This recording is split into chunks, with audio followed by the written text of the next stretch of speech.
옛날에 제가 그 초등학교 다닐 때 가을에는 꼭 그 운동회를 했습니다. 운동회.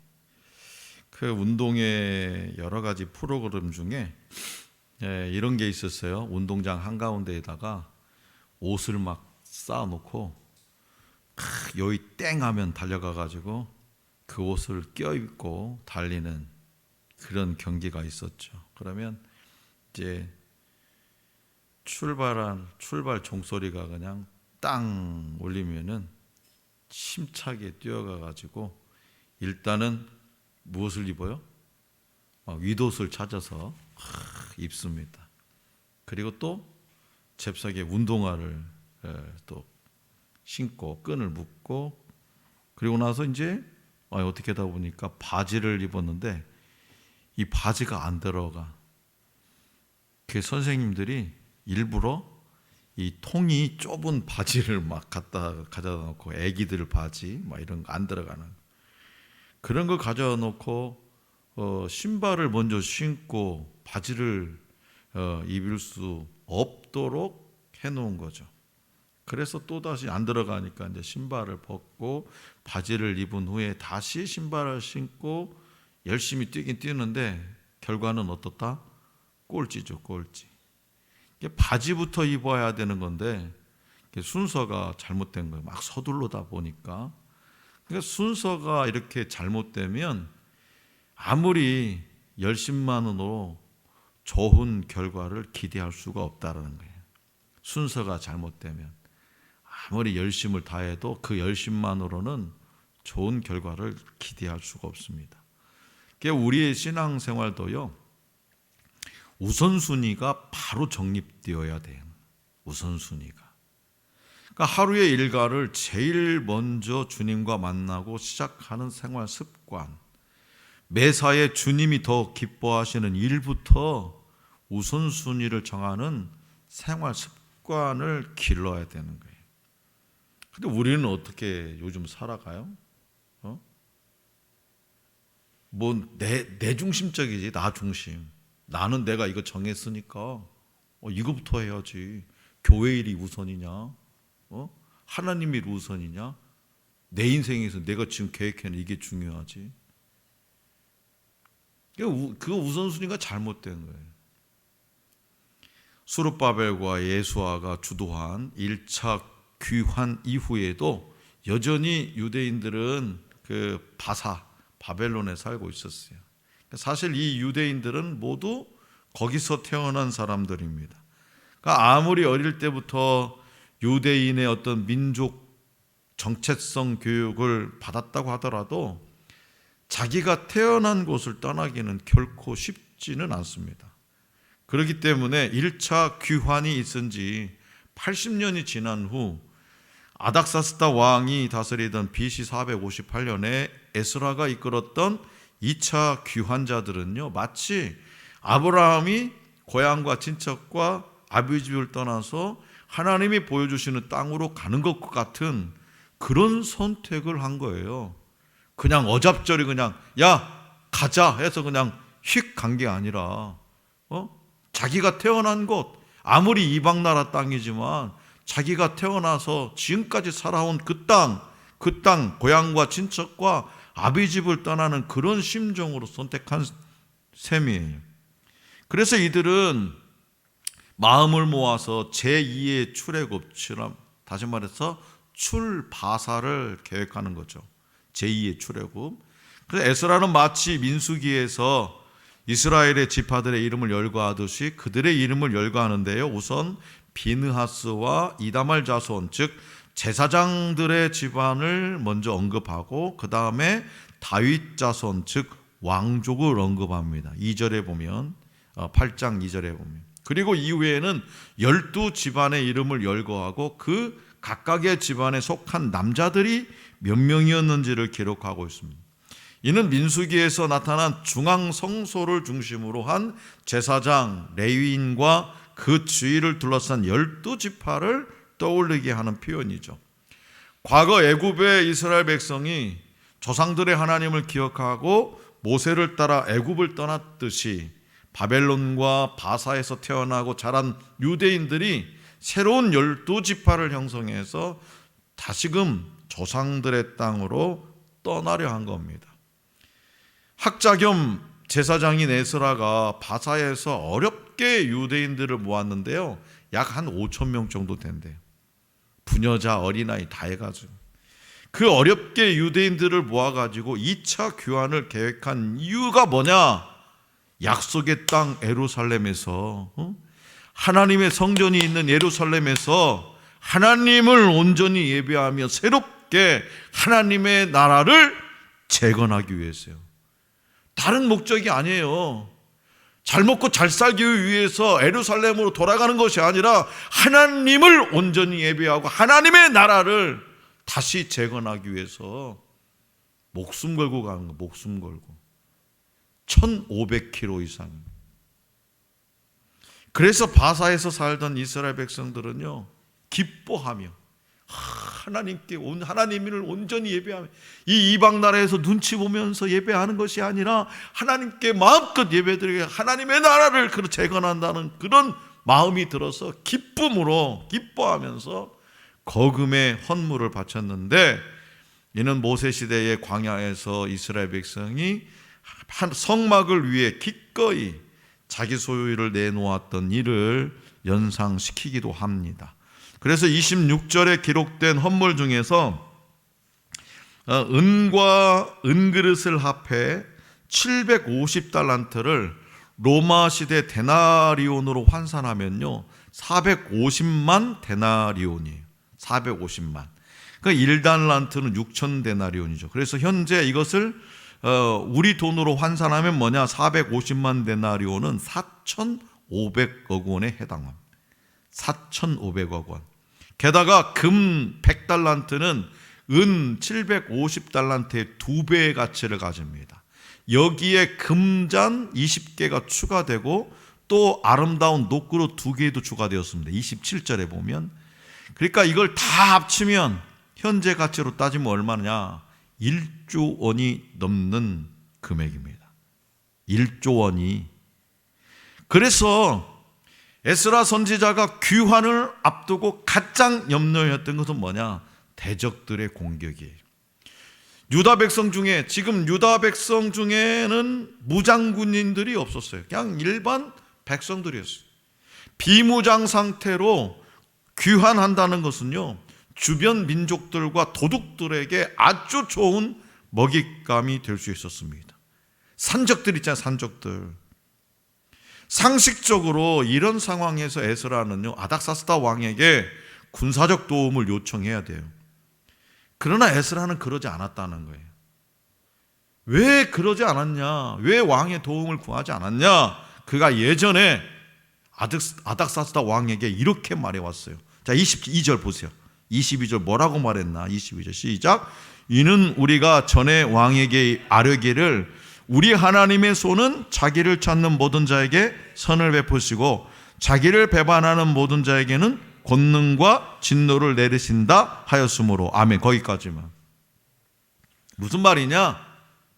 왕이시여, 내가 믿는 하나님은요, 내가 어디를 가든지요 나를 완벽하게 보호해 준다니까요. 내가 어떤 어려움을 당해도요, 어떤 고통에 있다 할지라도요 수렁에서 나를 건져주신다니까요. 반드시. 그래가지고 쪽팔려서 뭐 군사 좀 보내주세요 이런 말 안 했다는 거예요. 비록 위험이 도사리고 있지만 왕에게 군사적 도움을 청한다면 자신의 말을 입증할 수가 없어요. 이 시대에 살아계신 하나님, 역사하신 하나님, 그 하나님이 나의 아버지라는 것을 입증할 수가 없는 거예요. 그래서 에스라는 언행 불일치의 신앙을 부끄러운 것으로 여기고 하나님을 철저히 의지하기로 결단해요. 자, 보이지 않는 하나님보다 눈에 보이는 군사의 보호를 선택하는 것이 옳은 길로 보일 겁니다. 그러나 에스라는 아하와 강가에서 금식을 선포하고 하나님께 유다 백성의 생명과 소유를 지켜달라고 겸손히 간구하죠. 다시 말해서 에스라와 유다 백성들은 과거에 이스라엘을 광야에서 구름기둥, 불기둥으로 지키시고 만나와 메추라기를 먹이셨던 하나님이 지금 금식하는 자들의 간구를 들으실 것을 확신하면서 감사하면서 기도했다라는 거예요. 그래서 여기서 금식은 뭐냐? 금식은 다 뭐 한 끼라도 금식 해보신 분들 있겠죠? 한 끼 금식해가지고는 금식의 진정한 의미를 파악하기는 좀 힘들어요. 금식은 자신의 생명을 내어놓고 하나님께 간구한다는 간절함의 표현이에요. 또한 생사를 온전히 하나님께 맡기고 의지한다는 표현이에요. 즉 자신들이 하나님의 주권 앞에 최대한 낮아짐을 표현한 거예요. 하나님, 나는 아무것도 할 수 없습니다. 내 모든 것은 하나님 손에 달렸습니다. 그 표현이 뭐냐? 내가 죽고 사는 것, 그 하나님 손에 달렸습니다. 하나님 마음대로 하세요. 이게 뭐냐? 금식이에요, 금식. 그래서 거금을 가지고 한 1,500km, 약 4개월 내지 5개월이 걸리는 거리를 군대의 호의도 없이 부녀자와 어린아이들과 함께 이동하기란 매우 위험한 일입니다. 하나님의 도움이 없으시면 그들은 모두 예루살렘으로 귀환하는 길에서 멸절당할 수밖에 없어요. 그렇기 때문에 그들의 기도는 어떻다? 그들의 기도는 절박할 수밖에 없어요. 왜요? 왜? 하나님의 도우심이 없으면 지금 내 처자식이 그냥 도둑들에게 몰살당할 수도 있기 때문에. 생각해 보세요. 지금 우크라이나의 이 국민들이 어떤 심정으로 기도하겠습니까? 하나님을 믿는 백성들이 어떤 마음으로 기도하겠습니까? 그런 절박한 기도예요. 하나님은 자신을 찾고 의지하는 사람을 결코 외면하지 않으신다는 그 믿음의 기도에 대해서 하나님이 이렇게 대답해 주셨죠. 자, 본문 말씀 23절 시작. 그러므로 우리가 이를 위하여 금식하며 우리 하나님께 간구하였더니 그의 응낙하심을 입었느니라. 아멘. 이 말씀을요, 표준 세번역 성경으로 다시 들려드리면 이렇습니다. 그래서 우리는 금식하면서 안전하게 귀국할 수 있도록 보살펴 주기를 하나님께 간절히 기도드렸으며 하나님은 우리의 기도를 들어주셨다. 아니, 지금 가지도 않았는데 들어주셨다. 이처럼 믿음으로 하나님을 따르고 간구하는 자에게 하나님은 반드시 그 능력을 보이십니다. 에스라는 그들이 아하와 강을 떠나 예루살렘으로 갈 때 하나님이 대적과 매복한 자의 손에서 그들을 구하셨다고 전합니다. 어떤 사건이 구체적으로 있었는지 구체적으로 언급하지는 않지만 이 유다 백성이요, 예루살렘에 무사히 도착한 것이 이를 증명합니다. 그리고 후반부에 보면은 그들이 드렸던 헌물이 하나도 빼앗기지 않고 그대로 옮겨졌다는 거예요. 그래서 에스라의 믿음의 결단과 기도가 결국엔 어떻게 됐다요? 승리하게 된 거예요. 승리하게 된 거예요. 자, 성도 여러분, 사람이 아무리 힘쓰고 노력해도 하나님이 도우셔야만 그 일을 잘 감당할 수 있습니다.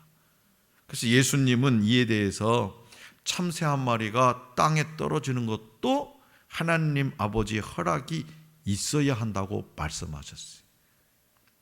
에스라와 유다 백성들뿐만 아니라 느헤미야 선지자도요, 예루살렘 성벽 재건을 위해서 이방 왕에게 허락을 구하기 전에 하나님께 형통하게 해달라고 간절히 기도했어요. 다윗은요, 말할 거 없죠. 우리가 너무 잘 알잖아요. 하나님께 자신을 도와달라고 얼마나 기도합니까? 또한 히브리서 저자는요, 성도들에게 하나님께 때를 따라 돕는 은혜를 얻기 위해서 은혜의 보좌 앞에 담대히 나아가라고 권고하고 있어요. 그 은혜의 보좌가 어디예요? 기도의 자리, 기도의 자리. 이러한 성경의 증거들은 하나님의 일을 감당할 때에 하나님의 선한 도우심을 얻기 위해서는 반드시 뭐 해야 된다? 기도해야 한다는 것을 우리에게 가르쳐주고 있어요. 기도해줘야 돼. 그래서 사도 바울은 성도들에게 자신이 그리스도의 복음 전하는 일을 잘 감당할 수 있도록 기도해 줄 것을 부탁했지요. 그래서 우리가 할 일도 뭐냐? 바로 이거예요. 우리가 할 일도. 우리는 하나님이 주신 직분과 사명을 감당하기 위해서 최선을 다하면서 하나님의 도우심을 구하는 기도를 쉬지 말아야 됩니다. 그래야 일이 성취되었을 때 그 영광을 어떻게? 하나님께 돌릴 수 있어요. 하나님께 하셨구나. 하나님께서 하셨구나. 하나님께서 이 무지렁이 같은 나를 사용하셔서 하셨구나. 그 영광을 하나님께 돌릴 수 있는 거예요. 한 조사에 따르면요, 교회 내의 주요 직분자도 보통 하루에 6분 이상 기도하지 않는다고 합니다. 겨우 6분이란 6분. 이런 형편없는 기도 생활이 큰 문제가 되는 이유가 있어요. 요한복음 15장 4절에서 5절 말씀이에요. 보세요. 자, 시작. 내 안에 거하라. 나도 너희 안에 거하리라. 가지가 포도나무에 붙어있지 아니하면 스스로 열매를 맺을 수 없음 같이 너희도 내 안에 있지 아니하면 그러하리라. 나는 포도나무요 너희는 가지라. 그가 내 안에 내가 그 안에 거하면 사람이 열매를 많이 맺나니 나를 떠나서는 너희가 아무것도 할 수 없음이라. 아멘. 여기서 예수님은 나를 떠나서는 너희가 어떻다고요? 거기 좀 비춰줘봐. 거기 좀. 나를 떠나서는 너희가 아무것도 할 수 없음이라. 나를 떠나서는 너희가 아무것도 할 수 없대요. 그리고 예수님과 연결되는, 우리 주님과 연결되는 유일한 방법이 뭔지 아세요? 거함이라고 말씀했어요. 자, 4절 거함. 예수님과 연결되는 유일한 방법이 뭐냐? 거함이에요. 거함이 무슨 뜻인지 아세요? 뭐 큰 함된 줄 아세요? 거함이 뭘까? 거함은 곧 기도를 의미합니다. 기도. 다시 말해서 기도 없이는 아무 일도 일어나지 않는다고 우리 주님은 말씀하시네요. 기도 없이는 아무 일도 일어나지 않아요. 아무것도라는 표현은 매우 포괄적인 의미를 담고 있어요. 그런데 예수님은 일부러 이 표현을 선택하셨다는 거죠. 아무것도 할 수 없습니다. 기도하지 않으면. 그 아무것도의 포괄적인 의미라니까요. 무엇이든지 다 해당된다니까요. 기도할 필요가 전혀 없는 분이 있다면 바로 예수님일 거라고 우리는 생각할 수 있습니다. 하지만 복음서들을 보면요, 예수님의 삶은 기도로 가득했습니다. 예수님 하나님과의 교제에서 힘을 얻고 성령 충만하면서 능력을 얻으셨습니다. 기도는 단순히 신앙생활에서 옳은 습관이라는 본을 보여주시기 위한 것이 아니라는 거예요. 예수님께도 기도는 인생에서 반드시 필요한 것이었어요. 먹고 자는 것보다 더 필수적인 일. 예수님께도 기도가 바로 필수적인 일이었다는 거죠. 다시 말해서 하나님의 아들 예수님도 아버지의 도우심과 능력과 인도하심을 필요로 하셨다는 거예요. 그렇다면 왜 우리는 그렇게 하지 않습니까? 예수님은 세상을 구원하고 교회를 세워야 하는 시급한 일을 앞두고서도 아버지께 필요한 것을 구할 시간을 내셨는데 왜 우리는 기도하지 않아도 충분하다고 생각하십니까? 왜 기도를 게을리 하십니까?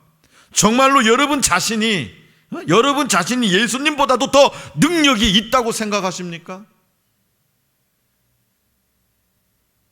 마귀가요, 우리의 믿음을 무너뜨리기 힘들 때 제일 먼저 하는 일이 무엇인지 아십니까? 여러분들의 믿음을 무너뜨리기 힘들 때 가장 먼저 하는 일이 뭔지 아세요? 그것은 바로 기도를 못하게 하는 거예요. 기도를 못하게 해. 곰곰이 생각해 보세요. 여러분이 기도의 시간이 멀어지면 줄어들수록 여러분들 신앙이 더 자랐어요, 꼬꾸라졌어요. 막 직장에서, 사업장에서 또 무슨 일을 최선을 다해서 막 열심히 살아가도록 만들어요. 막 바쁜 일, 그렇게 되면 바쁘게 되고, 바쁘게 되면 기도할 겨를이 없어져요. 바쁘게 되면 어떻게 돼요? 육신이 피곤해져. 그러니까 내도 모르겠다. 결국 기도하지 못하게 됩니다. 그러니까 정말 중요한 것은 인간으로서 할 수 있는 모든 일을 다 하는 것이 아니라 하나님의 때에 하나님께서 허락하신 일을 행하는 것을 배우는 것이 바로 새 생명이 풍성함을 누리는 열쇠예요. 그런데 우리는 할 수만 있다면 모든 것에 최선을 다해서 하려고 노력합니다. 그렇기 때문에 바빠요. 3살짜리도 바빠 죽겠대요. 그러나 우리가 기도할 때 어떤 일이 일어나는지 아십니까? 우리가 기도할 때 어떤 일이 일어나는지 아세요? 그것은 바로 하나님의 때에 하나님께서 시키시는 일을 행할 수 있게 되는 거예요. 하나님의 때에 하나님께서 시키시는 일을 행할 수 있게 된다. 그 하나님께서 시키시는 일이 어떤 건지는 하나님만 아세요. 내가 깜짝 놀랄 수도 있어요. 와, 내가 이런 일을, 세상에 내가 이런 일을 감당할 수 있다니. 자기 자신도 깜짝 놀라는 역사. 그 누가 하시는 일이에요? 내가 기도하는 자의 하나님의 때에 하나님께서 시키신 일을 감당할 수 있게 되는 거예요. 그럴 때 우리의 삶에 풍성함이 임하고 주의 뜻을 이루는 삶을 살게 되는 것입니다. 지난 2년여 동안 우리 사회의 정상적인 활동을 불가능하게 했던 이 사회적 거리두기가 지난 18일부터 전면 해제되었습니다. 그러니까 코로나19 방역 지침 해제는 두 가지 점에서 환영할 만한 일이죠. 첫째는 팬데믹 사태를 불러일으켰던 이 코로나19의 위협으로부터 다소 해방되었다는 증거라는 점이죠. 그러나 언제 어떤 변이 바이러스가 생겨날지 모르기 때문에 우리는 개별적인 방역 활동은 계속해야 됩니다. 둘째는 사회적 거리두기로 위축되었던 사회 경제 활동이 정상화되어 가고 있다는 거죠. 그러니까 정상적인 사회 활동을 통해서 그동안 침체기에 접어들은 경제 활동이 빠른 시간 안에 정상 궤도에 올라서기를 우리는 기도해야 됩니다. 특히 이번 사회적 거리두기 해제는요, 우리 교회 신앙 활동 재개에도 매우 긍정적이죠. 일반 예배 인원수가 규제되지 않았기 때문에 이제는 30%다 70%다 이렇게 규제되지 않기 때문에 정상적인 대면 예배가 가능해졌습니다. 또 내일부터는요, 25일 내일부터는요, 실내 취식도 가능해졌어요. 실내에서 이제 다시 말해서 우리가 공동 식사도 또 교회 내에서 성도들과 차도 마시면서 그것이 가능해져서 교인들 간의 친기 활동과 또 교회에서 해왔던 봉사 활동도 회복될 수 있습니다. 그러니까 이제 남은 것은 뭐냐? 교회의 정상적인 예배와 함께 다양한 교회 활동을 정상화해야 한다는 거예요. 지난 2년 동안 무너졌던 예배를 회복해야 됩니다. 주일 찬양 예배도 회복해야 되고 금요 기도회도 다시 시작해야 되는 거예요. 40일 말씀 양육도 해야 되고요, 성경 공부도 소그룹 모임도 다시 시작해야 돼요. 그리고 전도의 문도 활짝 열어 제껴야 됩니다. 그동안 어땠습니까? 교회 2년 동안 누구라도 교회에 나오라고 말하기가 두려웠죠. 왜? 교회가 코로나 바이러스를 퍼뜨리는 그런 양산지로 오해받아가지고. 근데 이제는요, 예전처럼 전도해야 돼. 예전처럼. 코로나로 인한 묵은 때를 걷어내기 위해서 하늘 소망의 모든 성도들이 힘을 이제 쏟아야 될 때입니다. 예배당의 빈자리를 채워야 합니다. 무너진 성벽을 다시 쌓아야 됩니다. 그러나 이 모든 일의 출발은 뭐냐? 기도가 먼저라는 거예요. 이 모든 일의 출발은 기도예요. 완전한 일상 회복과 예배 회복을 위해서 에스라와 유다 백성들처럼 아하와 강가에서 금식을 선포하는 심정으로 우리는 먼저 기도해야 돼요. 그런데요, 에스라 혼자 기도하지 않았다는 거죠. 백성들이 함께 기도했습니다. 백성들이. 사랑하는 성도 여러분, 그렇다면 우리 교회는요, 누가 담임 목사와 함께 기도의 제단을 쌓으시겠습니까? 누가 아하와 강가와 같은 새벽 기도에 나와서 기도하시렵니까? 날마다 무엇을 계획하고 무엇을 기대하고 있습니까? 그 결과보다 기도가 먼저입니다. 그래야만이 우리의 믿음이, 우리의 신앙이, 우리의 영성이, 우리의 교회가, 우리의 삶이 다시 생기 있게 살아날 수 있습니다. 이제는요, 혼자가 아니라 모여서 함께 해야 돼요. 교회 공동체의 장점이 뭐였습니까? 모여서 함께 하는 거예요. 합력해서 선을 이루는 거 아니었습니까? 그런데 그 2년 동안 합력해서 선을 이룬다는 말을 우리가 못했지 않습니까? 어느 교회는요, 이제 이렇게 2년 동안 공동 식사도 안 하고 오후 예배도 안 드리니까 다시 밥을 해야 되는 일에 너무 두려워서 어떻게 해야 될지를 모르겠다고 지금 그러는 교회들이 있어요. 이제 밥도 안 하고 싶다고 한대요. 여자 성도들이 밥도 안 하고 싶대요. 밥하는 게 두렵대요. 그냥 이대로 오전만 예배 드리고 집에 갔으면 좋겠대요.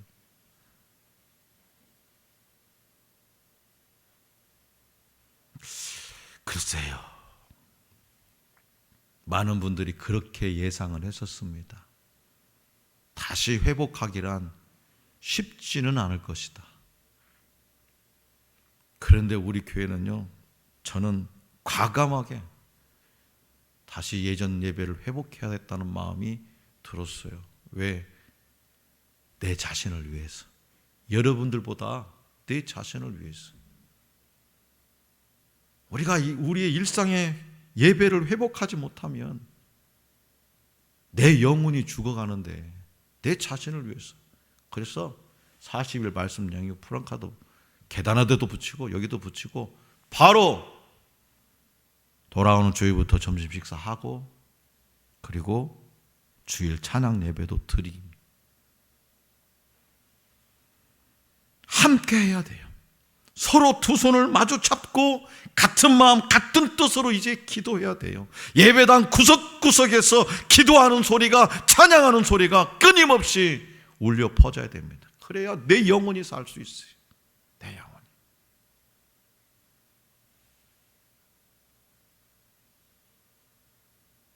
귀신을 섬기는 무당도 얼마나 열심히 하는지 몰라요. 아침마다 새벽마다 제밥 뿌리니라고요.